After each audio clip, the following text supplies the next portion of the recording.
Democratic Bharat पर ताजा तरीन खबरों को देखने के लिए सब्सक्राइब करें हमारा चैनल और न्यू नोटिफिकेशंस के लिए घंटी का बटन जरूर दबाएं। नमस्कार, मैं महेश वर्मा और मैं इस समय हूं अलवर के सेशन कोर्ट में। जी हां, आप देख सकते हैं कि मेरे सामने एक परिवार बैठा हुआ है और उसके पीछे जो दीवार है वो अलवर के सेशन कोर्ट की है और जहां पीछे लिखा हुआ है कि विशिष्ट न्यायालय अनुसूचित जाति जनजाति अपराध अत्याचार निवारण अलवर राजस्थान। जी हाँ, और मैं इस समय सेशन कोर्ट में हूं तो स्वाभाविक बात है कि मेरे सामने एक पीड़ित पक्ष है जिन्हें तकरीबन 2.5 साल पहले हिंदू से मुसलमान बनाया गया और ये दलित परिवार है। जैसा कि अभी जो पीड़ित परिवार हमें इस वीडियो रिकॉर्डिंग से पहले वो बता रहे थे, विस्तार से हम इनसे बात पूछेंगे कि क्या मामला है और आखिर किस वजह से आपको जबरदस्ती हिंदू से मुसलमान बनाया गया। क्या नाम है आपका भाई, बताइए। मेरा नाम मैमचंद उर्फ मोहम्मद अनस। मोहम्मद अनस इस समय जो नाम है आपका। अच्छा, मुझे आप ये बताइए कि आपको तकरीबन 2.5 साल हो चुके हैं। 2.5 साल। और आपको हिंदू से मुसलमान बनाया गया। हाँ जी, हाँ, हिंदू से मुसलमान बनाया। अच्छा, कोई जबरदस्ती आपसे की गई? जबरदस्ती की थी। जबरदस्ती की गई। एक तो होता है कि अपन जब दलित हैं, पिछड़े हैं, वंचित समाज हैं, तो हमें हिंदू धर्म में भी के अंदर वो सम्मान नहीं मिलता, तो हम बौद्धिस्ट बन जाते हैं, जैन बनते हैं और धर्म ईसाई बनते हैं। हम मुसलमान बने तो क्या आपको जबरदस्ती की गई थी? जबरदस्ती की थी। उन लोगों का हमारे गांव में आना जाना था, तो वो लोग बोले कि तुम्हारी इस धर्म में भी कोई इज्जत नहीं है, आप इस्लाम कबूल करो। तो इतना कहने से आप इस्लाम बन गए या कुछ और भी आपसे जबरदस्ती की गई? जबरदस्ती की थी। उन लोगों ने मेरे बच्चे को हमको बंधक बना के रखा था। अच्छा, आपको धर्म परिवर्तन करना पड़ेगा, नहीं हम आपको जान से मार देंगे। कितने लोग थे जो आपको बंधक बनाया उन्होंने? 15-20 लोग थे और बाकी का तो अन्य पूरा गांव था, इतना मैं नाम भी नहीं जानता। अच्छा, किस आप मूलतः किस गांव के हैं? गांव भयाड़ी के हैं। मैमचंद मेरा नाम था पहले। हाँ। और मेरा पिताजी का नाम काड़ू। भयाड़ी ये अपना शीतल बड़ौदा बड़ौदा में। के पास। अच्छा, और आपको बंधक कहाँ बनाया गया? इब्राहिम बास। इब्राहिम बास कहाँ, पूरा बताएं। ये इब्राहिम बास पड़ता फिरोजपुर झिरका। अच्छा, मुबारकपुर के पास। हाँ, मुबारकपुर के पास। अच्छा, उस जगह आपको बंधक बनाया गया। तो ये आपकी पत्नी है? हाँ, ये मेरी पत्नी। क्या नाम है आपका? मेरा नाम तो कलसुम है। हाँ जी, कलसुम। अच्छा, पहला कोमल है इसका। पहला कोमल था और अब क्या है? अब कलसुम है। कलसुम है। अच्छा, आपके दोनों बच्चे भी आप ही के साथ थे? हाँ, मेरे भी। अच्छा, मुझे आप ये बताएं कि जब इसे 2-2.5 साल हो चुके हैं तो एक बड़ा लंबा वक्त हो चुका है, ठीक है ना। हम ये कहें कि 2-2.5 साल तक हम रह लिए, फिर आप दोबारा से आप हिंदू बनना चाहते हैं, तो अभी क्या उनकी तरफ से कोई जबरदस्त कोई आपको धमकी मिल रही हो, ऐसा आप कुछ? धमकी फिलहाल के वक्त में मिल रहे मेरे लिए। अगर आप आपके पुराने मजहब में जाओगे तो हम तुमको जान से मार देंगे। जान से मार देंगे? आज की भी धमकी है, ये कल की भी धमकी है। तो फिर और आप मेरे घर वालों के ऊपर दबाव बना रखा अच्छा। इस टाइम, तो इसलिए मैं अपने गांव भी नहीं जा रहा। आप अपने गांव नहीं जा रहे? तो जब ये आपको धमकी मिली और आप वहां से भाग कर आए तो आपने संबंधित थाने के अंदर ये रिपोर्ट दर्ज कराई? रिपोर्ट दर्ज करवाने के लिए गए थे, लेकिन उन लोगों ने कहा ये अजीब मामला, ये हमारे बस की बात। क्या अजीब मामला है? जबरदस्ती आपको धर्म परिवर्तन कराया गया तो पुलिस को ये मामला समझ में नहीं आया? नहीं है उन लोगों को, या पुलिस ने गंभीरता नहीं दिखाई? गंभीरता ही नहीं दिखाई कि हमारे जो जाट समाज इसके हल्के में लेते हैं हर लोग बात को। अच्छा, तो मुझे अब ये बताओ कि पुलिस ने आप पे उनके खिलाफ कार्रवाई नहीं करी तो आपने मौका देखकर वहां से आप निकल लिए? निकल ले रहा। अच्छा, क्या क्या नाम बताया आपने? नेमचंद। मैमचंद। मेमचंद उर्फ मोहम्मद। मोहम्मद अनस। अब मोहम्मद अनस भाई, मुझे अब ये बताओ कि कई बार ऐसा भी होता है जो दलित से मुस्लिम बनता है, फिर मुस्लिम से हिंदू बनता है, तो उसके पीछे कहीं सोची समझी रणनीति भी होती है। कई हिंदूवादी संगठन जो कट्टर संगठन है वो हमारे इन दलित, गरीब, वंचित, आदिवासी समाज को बहला फुसलाकर और वो ये दिखाना चाहते हैं कि देखिए कितना अत्याचार हो रहा है और ये मुस्लिम बन रहे हैं। कहीं ऐसा तो नहीं कि आपके पीछे कोई एक बड़ा गेम कोई चल रहा हो? नहीं, मेरे ऐसा कोई प्रलोभन दिया गया हो आपको? नहीं, मेरा कोई ऐसा, मेरे पीछे कोई गेम नहीं, मेरा किसी से कोई संपर्क नहीं। आप कह रहे हैं डेमोक्रेटिक भारत में, आप कह रहे हैं हाँ, कह रहे बात नहीं। कि आपको किसी भी तरह का कोई प्रलोभन, पैसा, कोई ऐसा कोई बड़ी खबर बने जिससे राजनीति खेली जाए? नहीं, ऐसा मेरा कोई संपर्क जिस इलाके में आप रहते हैं और जो इलाके में आपको बंदी बनाया गया वो मेवात इलाका है, मेवात। मुस्लिम बहुल्य क्षेत्र है ना? तो अभी तक आपको ऐसा कोई धमकी, कोई प्रलोभन नहीं दी गई है? ऐसा सुनने में आता है ना कि 4 दिन बाद 10 दिन बाद पता लगा कि आपके नाम पर एक बड़ा आंदोलन हो रहा है। नहीं, ऐसा कुछ नहीं। ऐसा नहीं है तो आप सहज तौर पे फिर दोबारा से हिंदू बनना चाहते मैं हैं? अपने मजहब में जाना चाहता उसी हूँ। मजहब में और उसी जाति तो वही रहेगी आपकी, जाति नहीं है। ठीक है, आपको कोई यातना दी गई? मुझे आप इनको परेशान किया गया कोई परेशान कराया गया? आप बताओ, खोल के बोलो। बतान परेशान जैसे टॉर्चर करते थे। हाँ जी,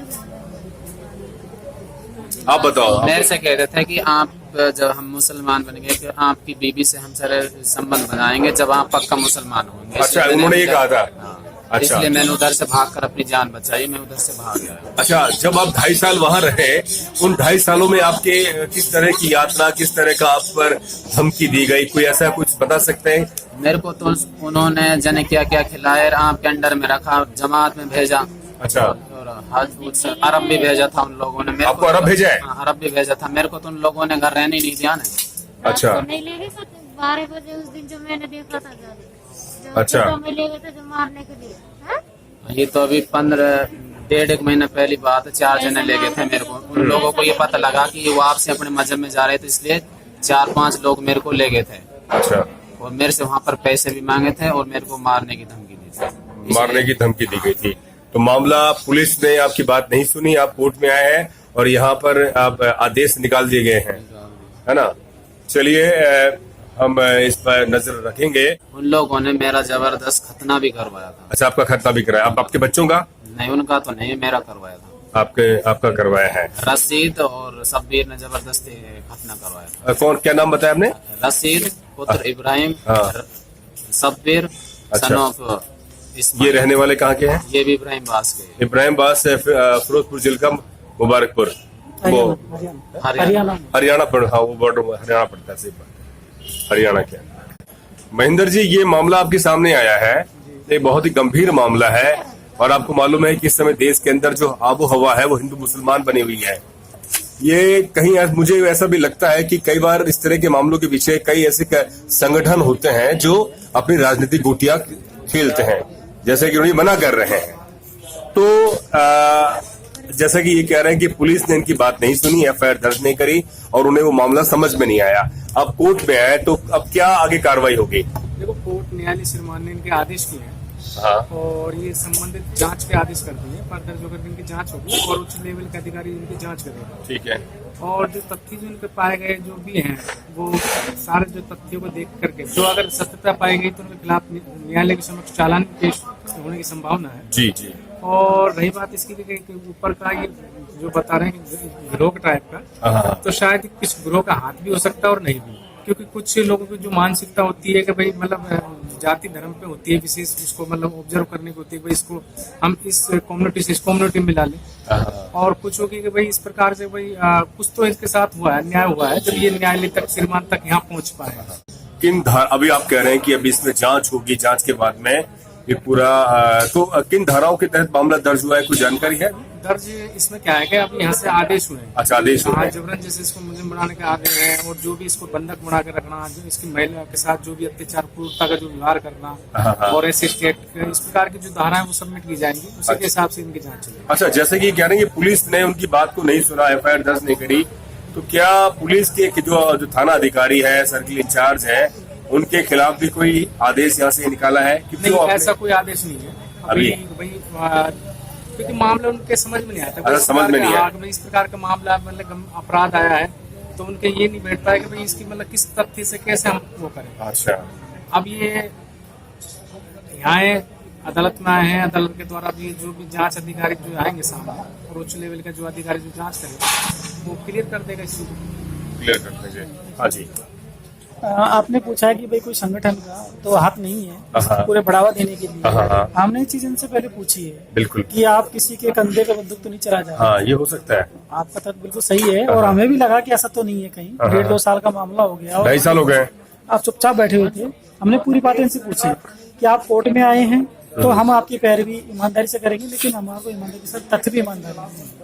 तो इन्होंने पूरा बताया कि हमें जब मोमडन बनाया गया था तब जरूर हम लोगों के संपर्क में थे जिन्होंने हमें बनाया था, लेकिन अब हमारी स्वेच्छा से आए हैं और हम अत्याचार से पीड़ित होकर के और स्वाभिमान की जब सम्मान की बात आई कि इनकी पत्नी के साथ शारीरिक संबंध बनाने का इन पर दबाव डाला गया, तब इनको लगा कि हाँ हमारे साथ कुछ गलत हो रहा है।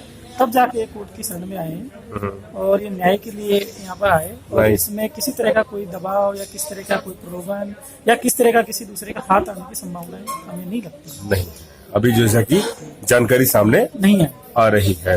तो बिल्कुल वकील में नाम भूल गया आपका, बनवारी मिमरोड जी और महेंद्र मेहरा जी जो वरिष्ठ वकील हैं और SC/ST जो केस के तमाम इस तरह के मामलों को देखते हैं। और मेरे सामने जो पीड़ित परिवार है वो बैठा हुआ है।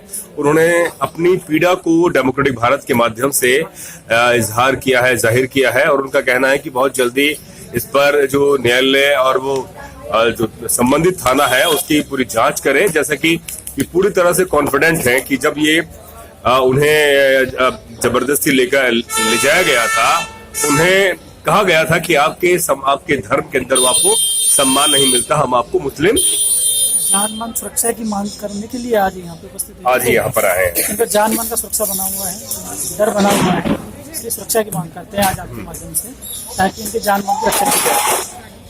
जी बिल्कुल, जैसा कि वकील साहब कह रहे हैं कि इनके जान और माल को खतरा है और लगातार इन्हें धमकियां भी मिल रही है। फिलहाल खतरा ही है, अभी फिलहाल खतरा है। बिल्कुल आखिरी में ये कह रहे हैं कि उन्हें लगातार धमकियां मिल रही है और इनकी पत्नी के साथ भी अभद्रता का व्यवहार लगातार किया जा रहा था और इसी वजह से वो स्वतः हिंदू धर्म के अंदर पुनः लौटने के लिए ये अब यहाँ अलवर आए हैं और अलवर में उन्होंने अपने कोर्ट की शरण में आए और आने वाला समय ही बताएगा कि जो पूरी जांच है, जांच के बाद में किस तरह की तथ्य सामने आते थे आएंगे सामने। तो आप देख रहे थे डेमोक्रेटिक भारत और मैं इस समय अलवर से महेश वर्मा। दीजिए इजाजत, शुक्रिया।